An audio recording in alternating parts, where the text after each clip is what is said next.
newborn moms. When I do it just told me in my ear that recording is in progress. Oh yeah, sorry. I just announced to the group that the recording is in progress. When I do the surveys for my newborn moms after they've been in my class for 12 weeks, I'm like, what feedback do you have? And they always just say, I would be so lost without this. I don't know how people do this without. Please, what's next for me? And then I'll have moms come up to me in Target and be like, oh my gosh, I had no idea how wonderful that was until I went back to work and I didn't have it. So I feel like if you're going to start something out there, you should start with when the babies are little, the kiddos are little, and the problems are little. Yeah. Right. It would have to almost be like through a hospital or a prenatal fitness or yoga studio, or, like there's one in Edina that offers some parent ed for expecting parents and then also new parents. And I'm forgetting the name of it, but they have a flourishing business. And I think that's probably, you're right, Ellen. I think catching them early in the pipeline. But unfortunately, that means you can't, if those older families aren't going to sign up, then your pipeline's going to be full of young babies and toddlers. But that's okay. That word of mouth, that's all right. I like that work too. That's fun. Yeah. And the word of mouth travels, around. So just some thoughts rolling around in my head. Yeah. I would totally agree. I'm just thinking, so what the literature also supports is transition points. So, I mean, it's kind of human nature that, we don't go to driver's ed when we're driving and everything is fine, right? We go when we feel like we need coaching on how to drive on ice, and so and I think that's too where if you look at curricula offerings, you'll see about like parenting during divorce, or when all of a sudden you become step families and sort of, that kind of thing. There may be, and I know we've talked a lot about, going into elementary and the challenge with that, but I almost wonder if there might be, if you miss them, because I'm thinking, let's say you do miss them, like you miss them at infancy, and you're not in a culture, I think probably discipline at 3 years old, like that's another biggie that can draw some people in. But the transition point to schooling, that it might be something of like an information thing about helping your kid transition to elementary school, and what do you need to know? Because I know when my daughter did, I felt like I needed another PhD just in public school, because testing and magnets and clusters and yada, but then also certainly, and Sarah, you're already doing this with like teenagers and middle school, and focusing on a particular group like girls, and around bullying and aggression and that sort of thing. So but definitely those early years, I think that's when families are the most, like, what am I getting myself into? Totally. Yeah. Or this was supposed to be easy and come naturally, or, and of course it doesn't. Can I ask Ellen, actually, because as you were saying that, I was thinking, especially for parents of special needs kids. Yeah. Right? Yeah. Ellen, you posted that. You got some great feedback. I did. And I'm really excited about it. It looks like I have lots of people to tap into. I did message April. Sarah, she didn't have a ton of info for me. She said she would send me some things later on. Great. But also maybe I sent her a text. I didn't want to be like, hey, I'm calling you out of the blue, Sure. So we might connect later, but just nice to get some of that feedback, like, oh yeah, we've done this before. And then I got a really nice book recommendation, although, my book pile's about, 10 books deep, and it's hard to get any reading done this summer. Yeah, I know. But yeah, lots of good stuff. And then a bunch of people were tagged, but haven't shared any information yet. So. Sarah, I'm sure wherever you land, you will. But I will say I was just, part of what I was hunting for online was, it looks as though my former colleagues in sort of the Northwest area, I think My guess is what had happened is there was a generation of extension specialists who there's a wonderful extension specialist in Washington State. Her name is Drew Betts, and but you know, she is my generation, and my guess is a number of them are retiring, and who knows what the newer and extension as a federal to state and county system has undergone so much shifting that a focus on parenting is a little bit harder to muster for extension, which is funded by agriculture, right? And so I honestly don't even know how strong the parenting stuff is anymore, but it doesn't look like they're doing their regional conference. But I think there is quite a legacy, and also John Gottman's Institute is there. Yeah. In the Seattle Bellevue area. Yep. You know, and so it's also kind of that bastion of progressive work that I think from the Northern California, Portland, Eugene, and then into Seattle, Vancouver kind of stuff, you know, I think you'd be in really good stead. Yeah, I think so. Thanks. It's a long-term, you know, vision, but it's exciting. It's exciting to think about. The opportunity to start something new, you know, like seed it with a organization that supports young families would be really, really fun, whether it's a preschool or something. Yeah. But also, so the other thing that I've had this on my, did you guys get this, the NCFR Daily Bop? Oh, I don't am I a member? Yeah, I guess it's probably sitting in my box at the university. So there's an interesting article in here on and I usually like skim this and kind of set it aside. Use of narrative therapy practices to address COVID-19 adversity, which I don't know about narrative therapy as an official thing, but I'm reading about it. I'm like, it totally makes sense. And it jives with like what I've read about from Dan Siegel and all this, which is like, we work through stuff by telling the story of the stuff, right? Like we create a narrative around it to make sense of what's happened. And so there's this evidently there's a more formalized thing that's called narrative therapy to like scaffold that process for people. And they take us through how they did that to develop a set of topics and questions and then suggestions for how to guide parents toward their reflections and thinking around, or participants, parents or others, toward their thinking around the answers to their responses to these questions. And one of the interesting things they do is they initially brainstormed a list of questions, and then right out of the chute, they challenge themselves to reframe those questions so that they pull away from the dominant culture narratives about like what's better, what's best, who's in charge, you know, all of the stuff we know about, and retool the questions to be more inclusive and more strengths-based of all people without like a hidden agenda, like the hidden agenda that's so hard to see because it's everywhere. So I love that critical thinking on like what kinds of questions to be asking that are really, really support the thinking and the self-reflection that we want to guide people toward. And then it talks about, so it has this chart of like kind of the old, a traditional paradigm kind of question, and then a revised question, which I love. And just an example is, instead of how were your rituals affected by the COVID-19 pandemic, children's daily life and special moments, religious holidays, and they list like all the ways. And they just retool the question, what new rituals did you create as a result of social distancing and COVID-19? Just to like, it's a really subtle little thing, right? And I think it's really, there's a lot of power in that.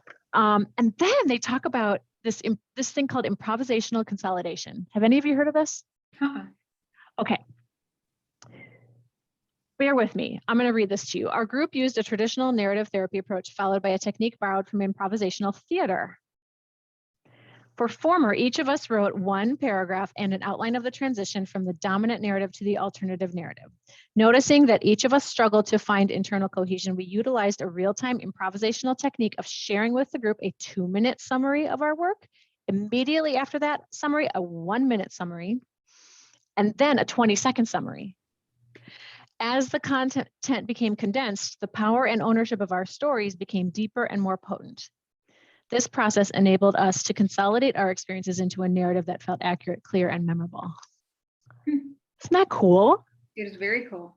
Challenge someone to like summarize in 2 minutes, go. And then, okay, great. Now you have 1 minute, go. And then 20 seconds, go. I mean, I would never do this like with a group of parents who didn't know me and we didn't have, like a thing going.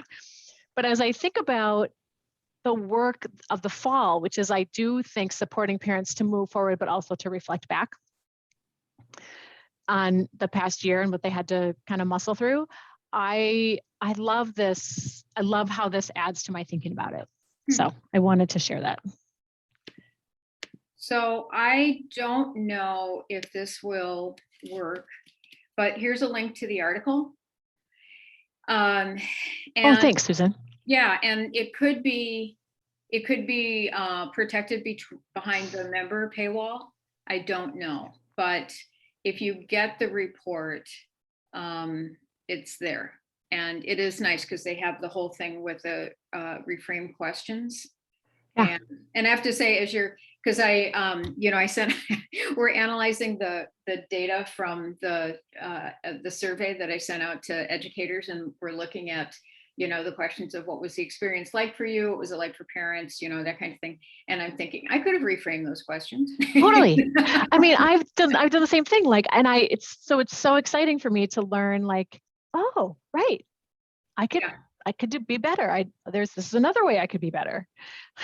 Yeah, and but I think what it also points to is our skill as facilitators to hear those positive stories, right? And so you can ask a general question, because when you reframe it in a positive way, my concern sometimes is for the people who are in the midst of dealing with a trauma or stress or something like that, and they can't even get to, like, right. There was no positive ritual, their family, right? Because they lost so many members to COVID, and they're, they have this tragedy, losing their house or whatever, right?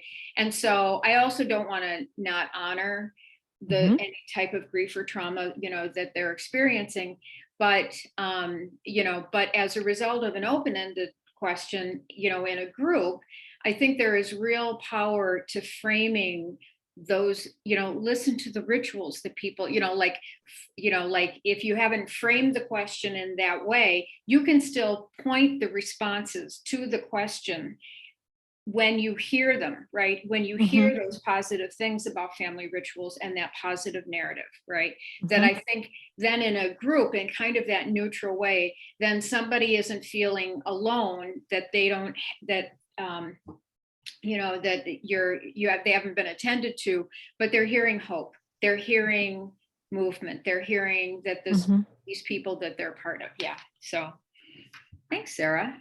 Yeah. Thank you for sharing that. Something kind of cool. And that's the kind of thing that always jazzes me, because in our practices,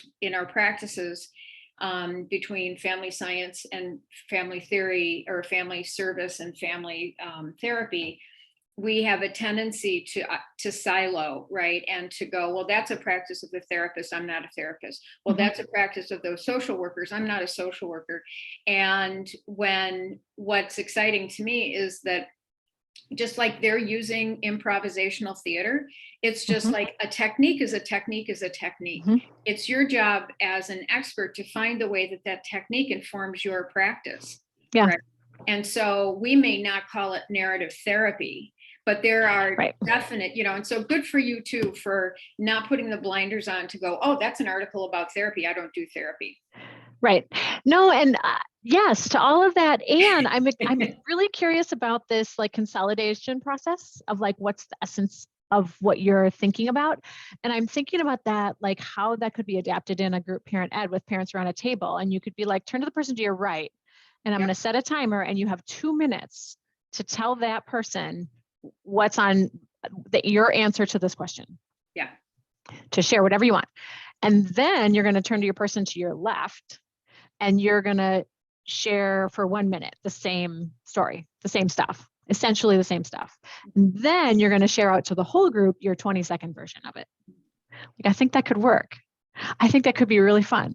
Yeah. And it makes me want to study improv too, because it's such a cool idea. And Yeah.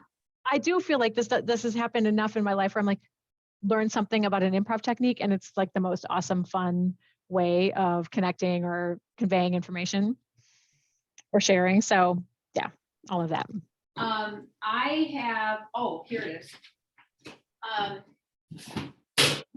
So I used to study creative drama. So there's this book, Theater Games. Of course you did. Of course there is. Well, I started college at 18 as a theater major, and then at some point went back to be a high school English teacher to do drama. And then, but along the way, did some community theater and did a lot of improv and that sort of thing. And then as I moved into education, just found these really, so I would open up my classes, my college classes, doing theater games, because they're such great games for bonding and for breaking down barriers and people just having fun and using like the new games kind of stuff back from our hippie days in the 70s. And but there really are. And then this and then I discovered back in the 90s, there's this Theater Arts Discoveries, and it was an extension agent, extension youth agent in Wisconsin, who, so this is a leader's guide for informal drama activities. And she had a summer camp where kids all over the state of Wisconsin were, they were sort of selected, I guess they were nominated by their teachers or whatever. Anyway, it's a 4-H project. And then they would come and they would spend the entire week together, and then they would write a play together, and then they would produce the play. Yeah. And so there's so many wonderful techniques like that really are about, like, what's your aim as a teacher? My aim is to build community in my classroom, right? Mm-hmm. So, well, improv can do that, right? Yeah. And you can see how by listening, by responding, by not being distracted, I mean, all those things that you do in improv, and sort of getting away from overthinking everything. Right. And yeah. So yeah, absolutely. I'm excited. I wrote down that Theater Games. What's the full title of that book? It's Viola Spolin. It's a classic, Theater Games for the Classroom. Now remember, I will say most of these are written for elementary teaching, but okay. You can, but I will, and they have like warm-up games, and they have different, yeah. So they are, the nice thing about having an entire toolbox is you can pick and choose the mm-hmm. ones, and I mean, I've done workshops on teaching nutrition education, with stuff like this, and working mm-hmm. with paraprofessionals. Again, they're techniques, and yeah. Cool. Another avenue to explore. Exactly. Always something. That is interesting, because Sarah, like you said, I would read that and be like, super interesting, but I'm not a therapist. I'm not going to do that. But yeah, just really branching out and kind of thinking, what are some fun ways? I have to admit, I'm pretty weak in my use of small group. I think the problem was, though, the room that I had up until this year, I've only had this room pre-COVID, the room I'm in. Was she stuck this morning? No.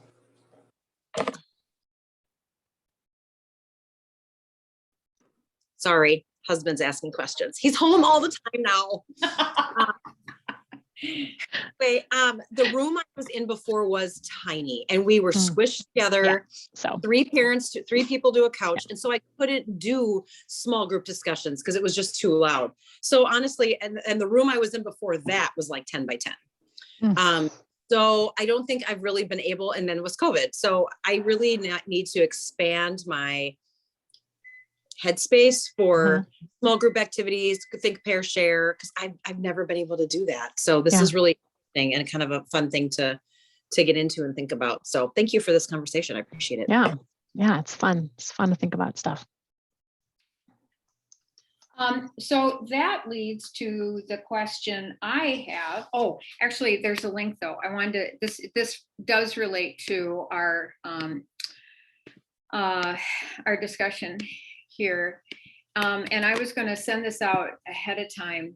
So I'm on this Edutopia, and that's the other thing, Sarah, about the Northwest is KQED, Yeah. public TV, public radio, whatever. They're in the Northwest, so they are like I devour their stuff because again, very progressive, very thinking about very globally about education. Anyway, so Cool. I get this Edutopia, and they'll have other people are writing, and then other links.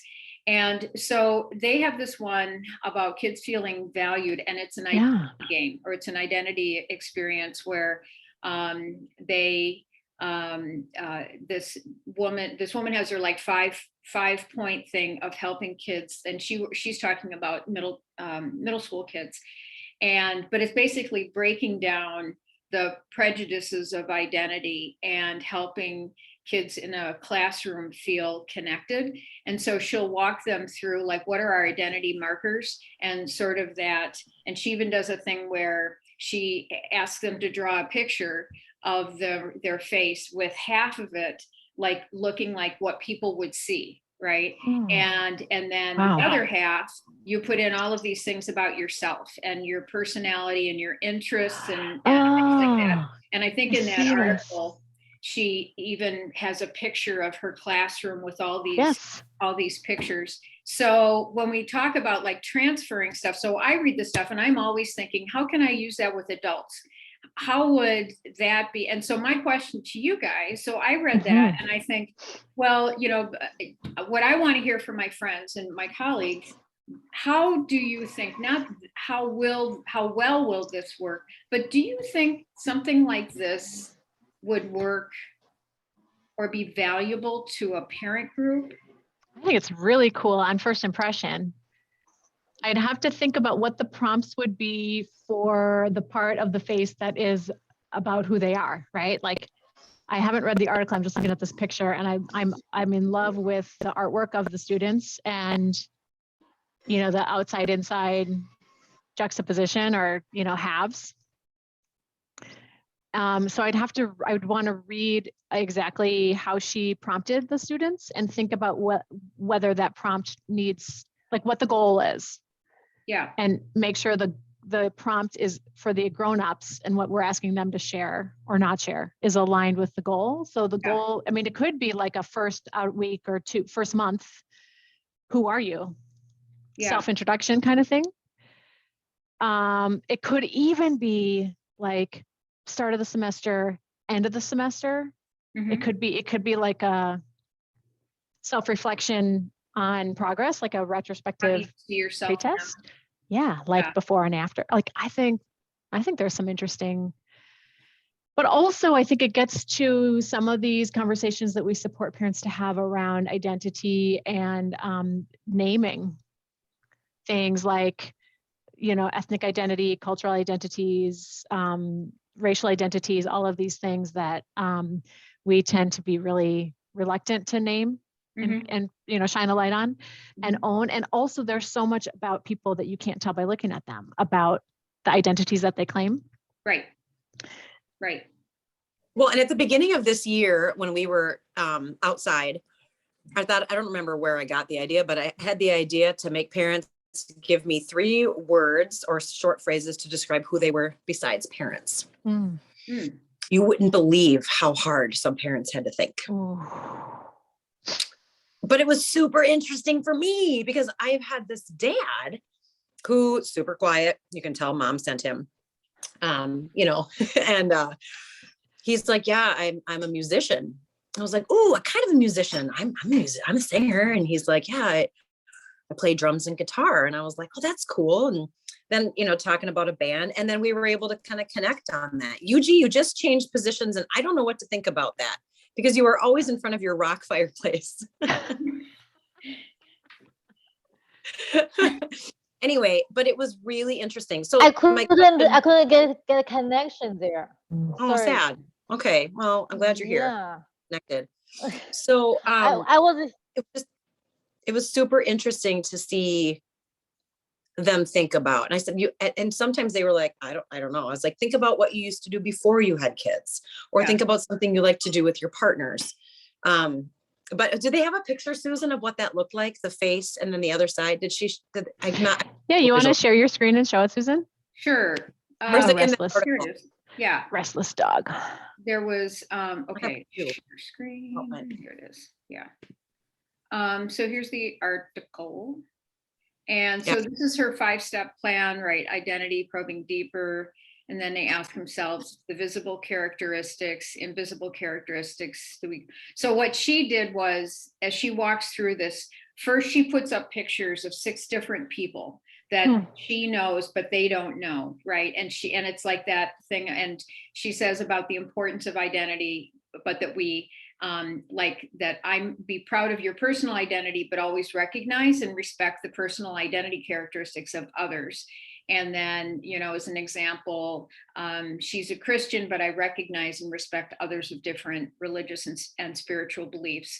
And so she puts up these pictures, and then she'll ask, what are the visible characteristics that we can agree this person has, invisible characteristics. And it's almost like that assumption, right?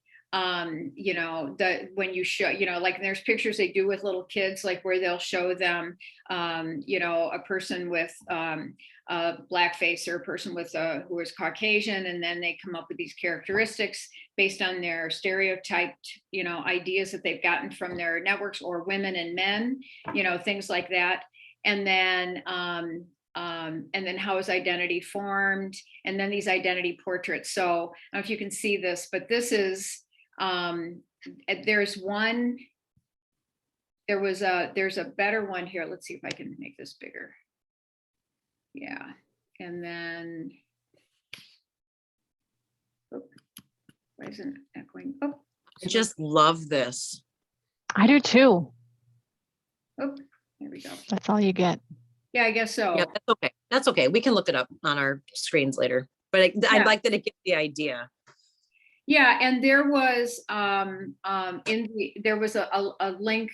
This is an article that this woman this posted about a year ago, and then there was a reminder about this, because I think there might be a video, and there's one of these that is close up, and you can see how actually it's quite cool. Anyway, but yeah, I agree, Sarah. I think that it might matter in terms of the identity is what makes you who you are. Oh, race, gender, ethnicity, socioeconomic background, do you want to listen to this? All your Kind identity markers shape how you perceive the world, but also shape how others perceive you.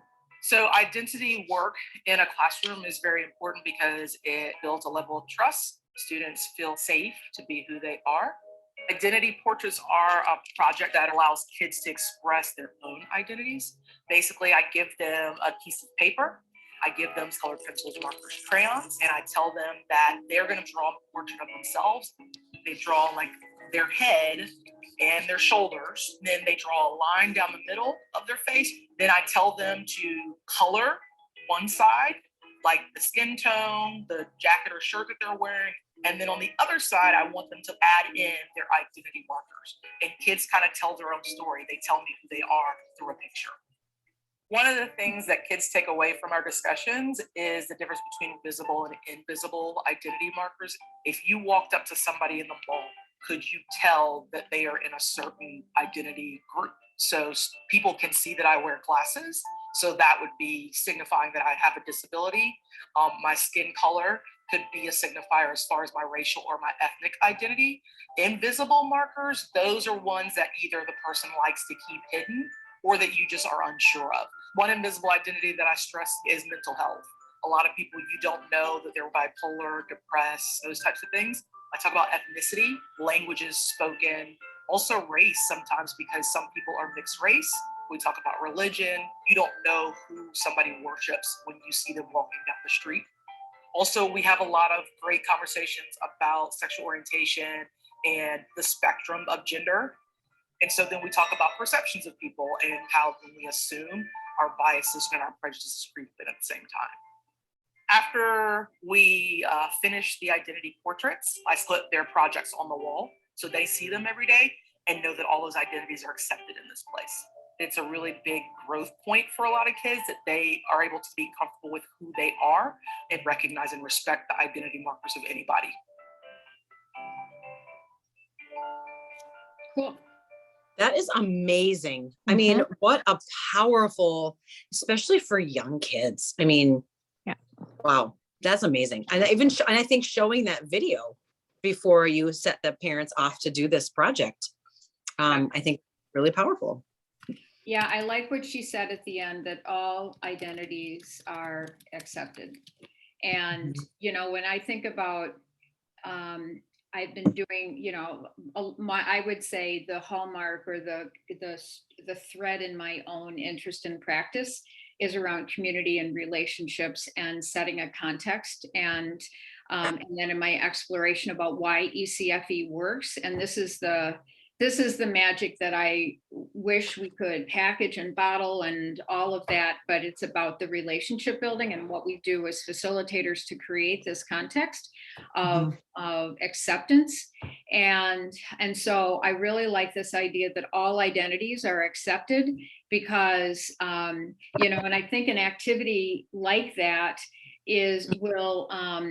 because one of the things too that I've often heard about ECFE is about cliques, and you know, and even if it's a clique based on these parents have been in ECFE for 3 years and I'm a brand new parent, right?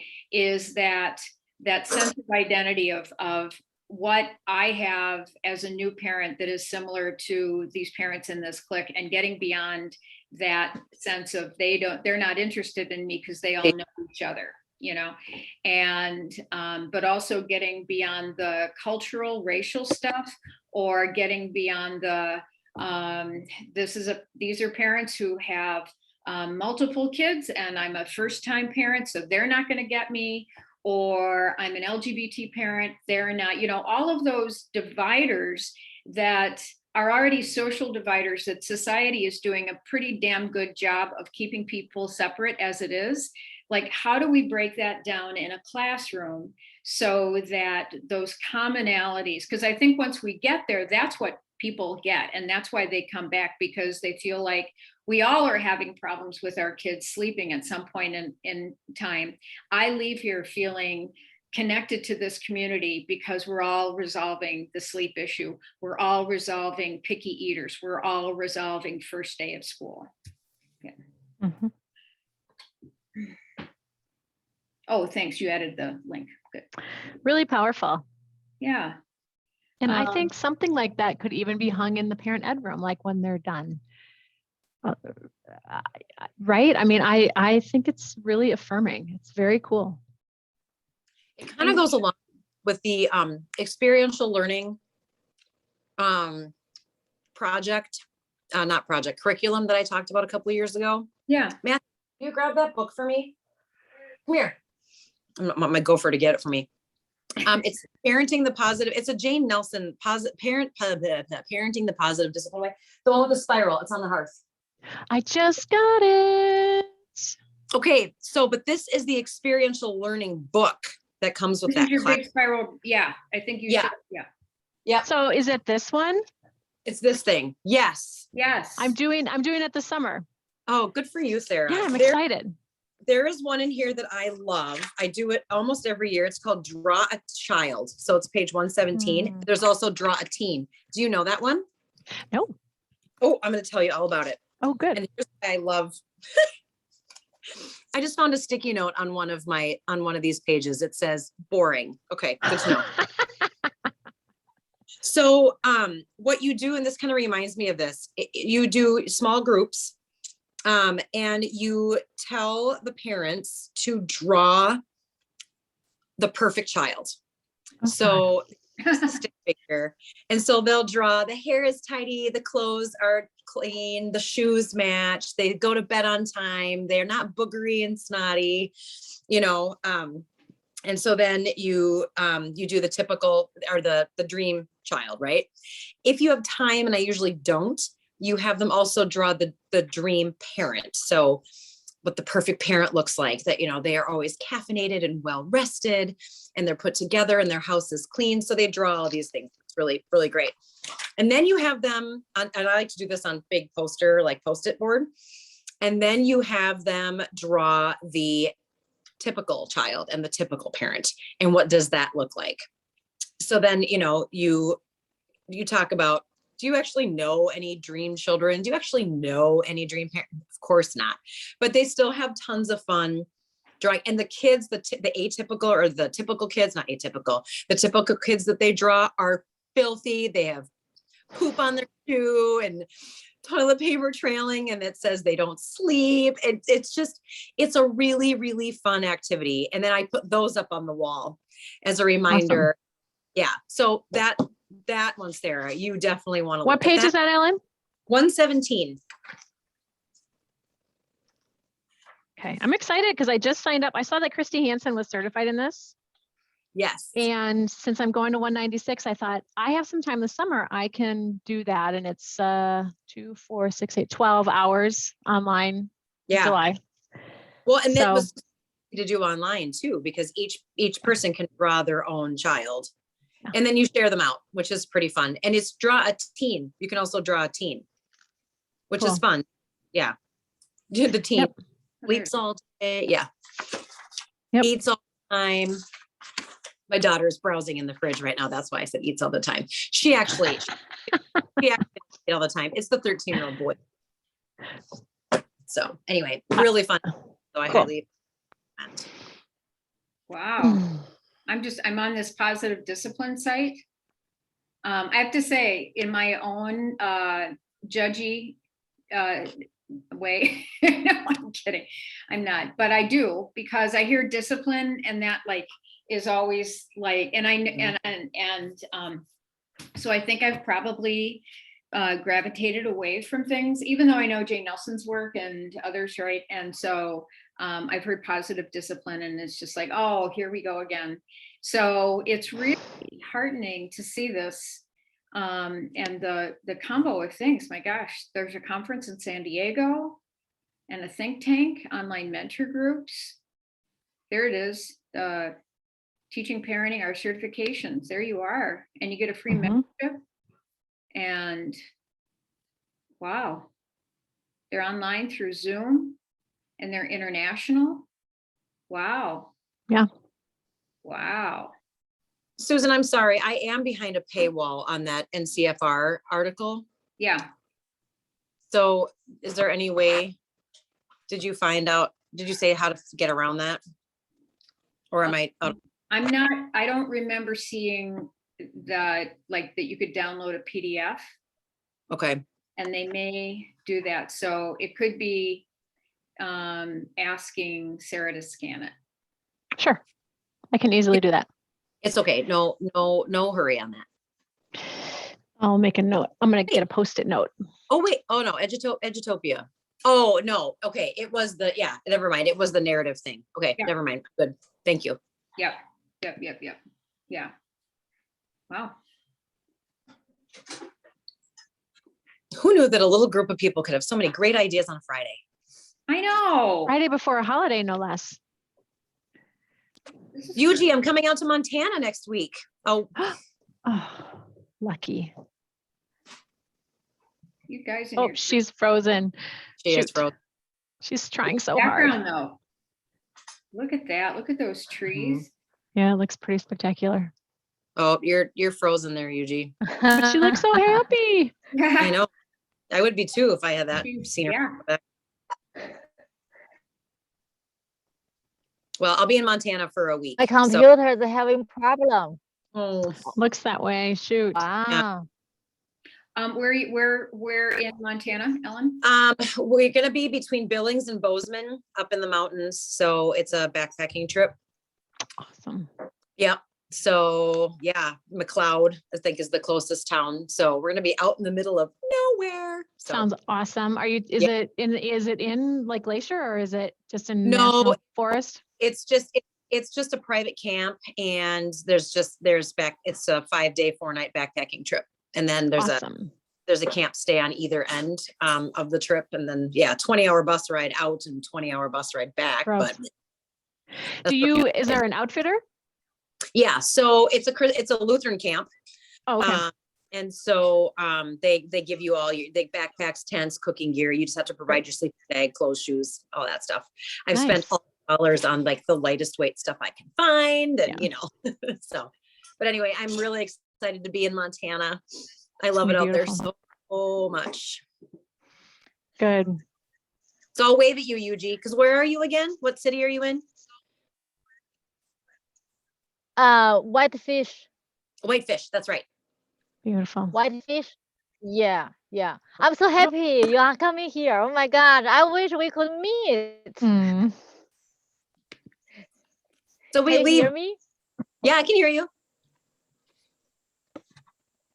I need to look up Whitefish. I'm not sure where it is. I'm going to look it up right now. It's all spectacular. Yeah. It's gonna be awesome. Wait, here. Yeah. Oh, yeah. My internet is very bad today. Whitefish. I just put I'm up. so excited. I mean, You oh, have to zoom out to see about where. Oh, Whitefish is just north of Kalispell. Yeah, I know exactly where you are. yeah. I'll be a little bit east of you, a little east and south. Yeah. Okay. I'll wave north. Flatbed. Oh, wow. Well, I'll be in Portland next week, so it's not likely that I'll sign on either. Yeah. Stay cool, Sarah. I hear it's blazing. My aunt lives out there and it's just hotter than hell. It was. I think it's better. I think it's Good. eased up a little bit. Yeah, Good. but they really suffered last weekend, I think in particular. Yikes. Yeah. Yeah, no good. Well, good. All right, guys. Well, I got to skedaddle. I've got lots of things going. Here it Yep, is. That's same. right. Well, you guys have terrific travels, and we'll see who's around next week. And if not, sort of like Sarah and I said at the beginning, we'll just sort of chill for a few minutes. And if we don't have anybody really here, but look at all these resources that we cranked out today. What a fabulous conversation. Cool. So where are you going? Where are you coming? Oh boy. I didn't list all of the resources. I want. I'm getting her on fast forward. Yeah, I'll upload them to the drive. Okay. Okay. I'll upload. She Yeah. joined. Okay. Okay. Yep. I'm gonna sign off. Bye, you guys. Thank you. Thank you. Yep. Okay. See y'all. Bye. Bye.